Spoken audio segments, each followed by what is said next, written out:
Is back to Prayagraj. These are the live visuals that we're tracking from Prayagraj, where Asad's mortal remains has reached his residence, and he will be put to rest in a cemetery in Prayagraj. All the preparations are being made. His relatives are being allowed to pay their last tributes to Asad, and the security has also been heightened near his residence in Uttar Pradesh.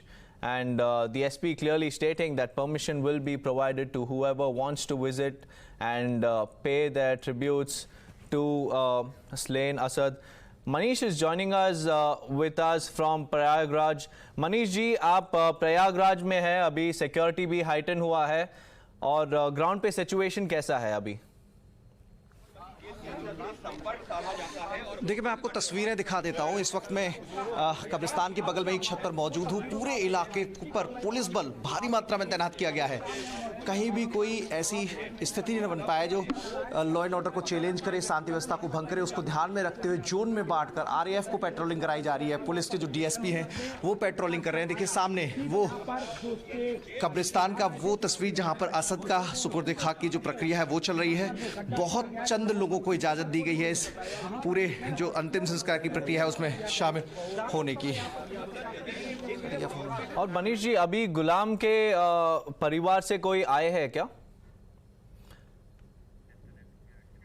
Okay, we seem to have a technical difficulty from Manish's end. We will get Manish back on air, but like you saw the visuals on air, viewers, the security has been heightened.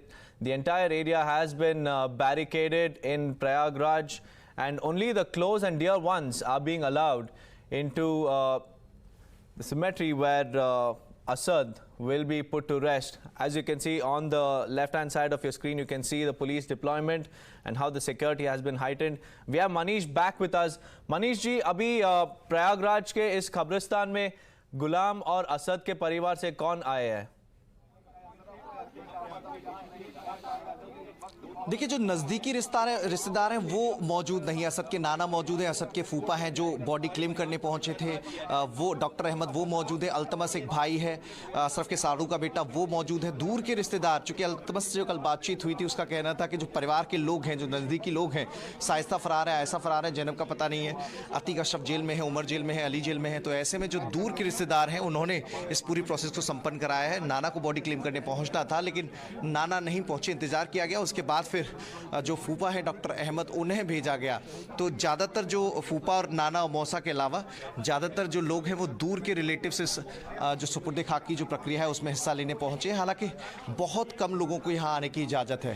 जो पूरे इलाके में force का deployment किया गया है, जगह जगह बैरिकेटिंग लगाई गई है, पेट्रोलिंग की जा रही है। जो लोग बाहर सड़कों पर जमा है उन्हें घर में रहने को कहा जा रहा है। तो लॉ एंड ऑर्डर के लिहाज से ये कदम उठाया गया है। और साथ ही चूँकि पुलिस को कुछ इनपुट्स भी मिले जिनके आधार पर पुलिस ने फैसला किया कि जोन वाइज बांटकर आरएएफ पीएसी को जिम्मेदारी दी जाए और खुद जो डीसीपी हैं वो लगातार पेट्रोलिंग करते रहें ताकि कोई लॉ एंड ऑर्डर की स्थिति के सामने चैलेंज की स्थिति न पैदा हो। तो उसको ध्यान में रखते हुए फैसला किया है। देखिए वो तस्वीरें जहाँ पर असद के सुपुर्द खाक की जो प्रक्रिया है वो की जा रही है, पूरी की जा रही है। जो इस्लामिक व्यवस्था के तहत ये पूरा अंतिम संस्कार किया जा रहा है। जो परिवारीजन हैं वो भी आपको साफ नज़र आएंगे सामने जो खड़े हुए हैं। जो संख्या है इनकी लगभग 25 से 30 लोग हैं जो इस जो कब्रिस्तान है वहाँ मौजूद हैं। और बाकायदा जो लोग इस इलाके में बैरिकेटिंग से अंदर आ रहे हैं उनकी सबकी नाम, पता और फ़ोन नंबर नोट किया जा रहा है, सबकी पहचान सुनिश्चित की जा रही है, तब उन्हें अंदर आने दिया जा रहा है। तो ये पूरी व्यवस्था यहाँ पर अपनाई गई है। भारी पुलिस बल की मौजूदगी में ड्रोन के जरिए निगरानी रखकर इस पूरी प्रक्रिया को संपन्न कराया जा रहा है। पहले जो बॉडी है वो झांसी से परिवार को हैंडओवर की जा रही थी, लेकिन बाद में फैसला हुआ कि पुलिस बल भी साथ जाएगा। तो पुलिस बल लगभग 2 बजे लेकर रवाना हुआ, सुबह यहाँ पर पहुंचा। उसके बाद जो रीति रिवाज। मनीष जी, अगर आप हमारे दर्शकों को ये बता सकते हैं कि पोस्टमार्टम कितने बजे ये कंक्लूड हुआ और उन तब से लेके अभी तक एक अगर आप एक टाइमलाइन का अपडेट दे सकते हैं।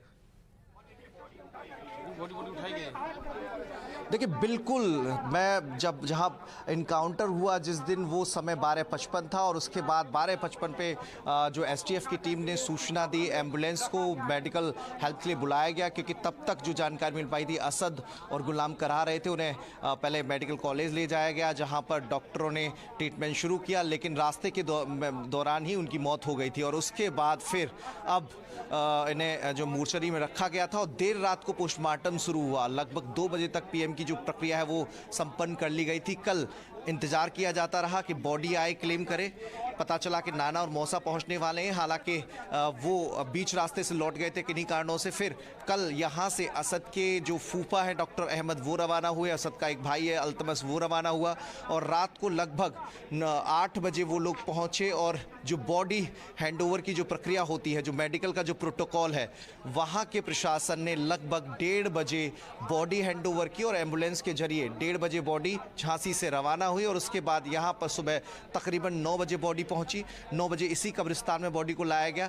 पहले परिवारीजनों की तैयारी थी कि जो अतीक का पुश्तैनी घर है, वहाँ पर असद का सब ले जाया जाएगा, ताकि जो आसपास के लोग हैं, जो रिलेटिव्स हैं, वो जो है आखिरी दीदार कर लें। लेकिन अब उसके बाद ये फैसला पुलिस बल ने लिया कि नहीं, सीधे कब्रिस्तान में बॉडी को लाया जाना है, ताकि कहीं कोई कानून व्यवस्था के लिए गड़बड़ी के हालात ना बने। तो उसको ध्यान में रखते हुए फैसला लिया और फिर यहाँ पे कब्रिस्तान में सबके जो अंतिम संस्कार की प्रक्रिया होती है असद के, वो शुरू की गई है। जो नाना है वो मौके पर मौजूद है। नज़दीकी रिश्तेदारों में कुल 3 लोग हैं, जिसमें नाना, मौसा और फूफा, ये 3 लोग हैं जो केवल नज़दीकी हैं, बाकी किसी का अता पता नहीं है। लेकिन जैसे झांसी में पुलिस को शंका हुई कि कहीं शाइस्ता परवीन बीच में दीदार न कर लें, आखिरी दीदार न कर लें, तो ऐसे में पुलिस बल की मौजूदगी में शव को भेजा गया। तो यहाँ पर भी ऐसी स्थिति न बने, क्योंकि बुर्के में महिलाएं होती हैं तो उन पर उनकी पहचान तय कर पाना बड़ा मुश्किल होता है। तो ऐसे में ड्रोन कैमरे यहाँ पर उड़ाए गए हैं पूरे इलाके में। ज़रा एक बार इलाका मैं आपको दिखा देता हूँ। ये कसारी मसारी इलाका है, चकिया इलाका है, चकेरी इलाका है। इस कसारी मसारी इलाके का जो दायरा है वो करीब 5 से 6 किलोमीटर बड़ा है। तो पूरे इलाके में बैरिकेड किया गया है और जितने भी यहाँ के रिहायशी लोग हैं उनको घरों के अंदर रहने को कहा गया है। आप देखेंगे इलाके में सन्नाटा पसरा हुआ है, कोई घरों के बाहर आपको नजर नहीं आएगा। जगह जगह बैरिकेडिंग की गई है और अगर कोई यहाँ पर आ रहा है तो उसकी पहचान तय की जा रही है। पहचान सुनिश्चित कर देने के बाद ही यहाँ पर एंट्री दी जा रही है। पेट्रोलिंग की जा रही है, साथ साथ आरएएफ के कर्मी पेट्रोलिंग कर रहे हैं, पीएससी की कर्मी पेट्रोलिंग कर रहे हैं और पुलिस डीएसपी और खुद जेसीपी यहाँ पर मौजूद थे। उन लोगों ने अलग कमान संभाल रखी है। तो लॉ एंड ऑर्डर को ध्यान में रखते हुए देखिए फायर ब्रिगेड भी बुलाई हुई है। जो पूरे इंतजाम होते हैं कि कहीं कोई अनहोनी हो, उसके लिए पूरी तैयारी पहले से ही है। आरएएफ के जवान आपको एक कतार में यहाँ पर खड़े नजर आएंगे। सिर्फ यहाँ पर नहीं बल्कि जितने भी चौराहे हैं वहाँ पर यही डिप्लॉयमेंट किया गया है और लगातार एसीपी के स्तर के अधिकारी पेट्रोलिंग कर रहे हैं, डीसीपी स्तर के अधिकारी अपनी गाड़ियों से घूम रहे हैं। जो लोग अगर बाहर खड़े पाए जाते हैं तो उनको कहा जा रहा है कि भाई यहाँ पर खड़े न रहो, घर के अपने अंदर जाएं। तो लॉ एंड ऑर्डर के लिहाज से बेहद गंभीर यहाँ पर यूपी पुलिस नजर आ रही है। कोई खुफिया इनपुट मिला होगा जिसके आधार पर यह तैयारी की गई है और इस चीज़ को जानकर भी तैयारी की गई है, क्योंकि अतीक अहमद का इस इलाके में वर्चस्व रहा है। यहाँ पर जितने भी लोग हैं वो अतीक अहमद के प्रति सिंपैथी रखते हैं, नरम रुख रखते हैं। तो ऐसे में बहुत जरूरी हो जाता है कि सुरक्षा के व्यापक इंतजाम हो। उसी को ध्यान में रखते हुए यहाँ पर व्यापक इंतजाम किए गए। देखिए अंतिम संस्कार की प्रक्रिया चल रही है, अंतिम संस्कार की प्रक्रिया चल रही है और लगभग जो जानकारी मिल पाई है अब 1 घंटे और इस प्रक्रिया में लगेंगे।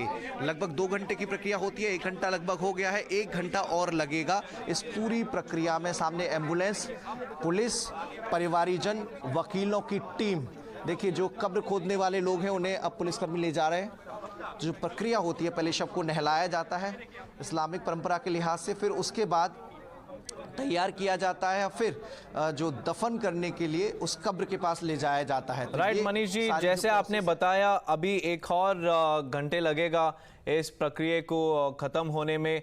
We will track that for our viewers and we will get you minute to minute updates of what is happening in Prayagraj Kasari Masari graveyard where Asad's mortal remains will be put to rest. But for now, let's slip into a short break.